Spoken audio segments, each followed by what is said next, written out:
John Wayne is among the people making news today. His hospital in Boston reports the 70-year-old actor has gotten on his feet for the first time since his open heart surgery. Officials also say that Wayne has eaten his first solid food. Wayne has also expressed his thanks to the thousands of people who have sent him get well wishes.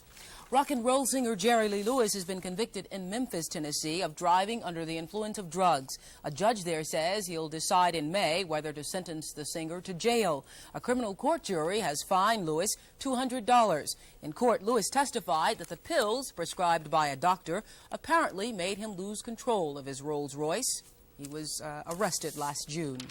Actress Carolyn Jones from the old Addams Family TV show has divorced composer-conductor Herbert Green. The couple separated 2 years ago after 8 years of marriage. They had no children. Green, you may remember, produced the Broadway hits Guys and Dolls, The Music Man, and the unsinkable Molly Brown.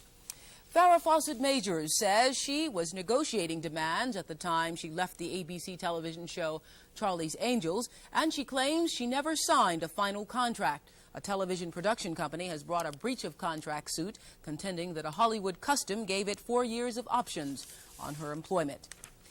Farrah's problems may not impress thousands of Marylanders who would be happy just to have a job, any job, let alone negotiating one for demands. Group W Area Vice Chairman Steve Kamadian points out the long-term economic effect of unemployment here in this editorial. When the big factors fueling inflation is spiraling food prices, and in this week's Your Food Dollar report, Ellen Kingsley has some ideas of things that you might want to exclude from your grocery list in order to save money. If you've already done your food shopping this week, you already know the bad news. Food prices are going up almost before our very eyes. In short, the food situation this week is not so hot, which means you've got to be very selective when you buy this week. Check the papers for sales and stock up on specials. Well, there's not a whole lot that's low in price this week. Some stores are advertising whole frying chickens on sale at 49 cents a pound. We're also beginning to see shad coming into the market. At some stores you can get it for as little as 39 cents a pound. But watch out, others will try and sell it to you for 79 cents a pound. Some of the more unreasonable prices this week are for vegetables. At $1.29 to $1.39 a pound, cauliflower is something you should try and avoid. Also to be avoided are fresh cucumbers, green peppers, and iceberg lettuce, all very high. But if you wait a while, they'll begin to come down. You can find some good sales on tomatoes, as low as 49 cents a pound, and look for advertised specials on carrots for 25 cents a pound. If you want to buy oranges, don't buy the Western variety. They're much too high if you're trying to economize. A much better buy is the Florida 100 variety at $1 to $1.20 a dozen. You can also find some decent sales on size 40 grapefruits, 13 to 21 cents apiece. Another thing to avoid is the very tender variety of meats. Unless porterhouse and sirloin steaks are on sale, you'll find the prices backbreaking. Stick with the less expensive liver and those chuck steaks I told you about yesterday that you can get about 4 different meals out of. Maybe then you'll be able to save enough money to buy the gasoline to get it all home. Ellen Kingsley, Channel 13, Eyewitness News. Higher food costs have caused the Carter administration to become increasingly concerned over inflation. Carter told a crowded room of union telephone workers that if inflation continues, all the progress that has been made so far to bring down unemployment could soon be lost. The inflation rate is creeping up, and unless we all stand firm, cut out waste, have a sound economy, stabilize the dollar, have an energy package passed, cut out unnecessary spending, and hold down the budget deficit, we're going to all be robbed of the improvements we've made with your help this last year. Some economists are predicting an annual inflation rate of just over 7% this year, so inflation is now the #1 priority in the White House. But the president won't be able to saddle inflation alone. He's reportedly preparing a major anti-inflation message in order to solicit congressional help.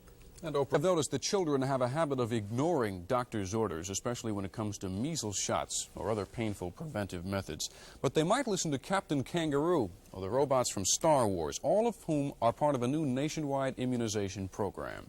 Children being vaccinated against diseases like polio, measles, and diphtheria has slipped to levels government officials call disturbingly low. The government wants to remind parents that childhood diseases that can kill, cripple, or cause brain damage can be prevented. No, sir. No one is going to give me a shot. Fine, fine. I was just checking. Huh? I said, okay, if you don't want the shots, then you won't get shots. Have you ever seen a moose with mumps? What about measles? That's worse. So what are you trying to tell me? I want my shots. Now, that's what I wanted to hear.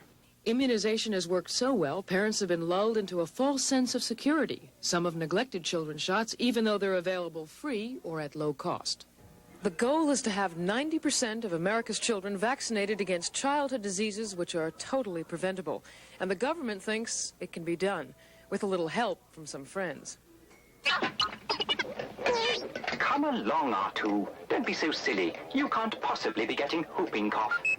Droids don't get diseases like whooping cough or measles or polio. But children do.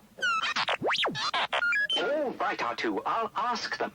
Parents of Earth, are your children fully immunized against childhood diseases? Immunize your children, please. Bettina Gregory, ABC News, Washington. And may the force be with you. And may the sun be with you today. It hasn't brought as much sunshine as we've had in the past couple of days. It's still a pretty good day weather-wise, though. The partly cloudy skies we're experiencing right now will become even cloudier later this afternoon, and they'll bring us a few showers. The high temperature today, 58 degrees. Tonight, rain is in the forecast with temperatures in the 40s. And tomorrow morning, we may still have some showers that will clear by the afternoon and bring a high of 52 degrees. In fact, right now in Baltimore City, the temperature is 52 degrees. Well, there aren't many things that can withstand the test of time and still survive, but I found a unique little place in Glenelg, Maryland, that's already outlived its past and is doing quite well.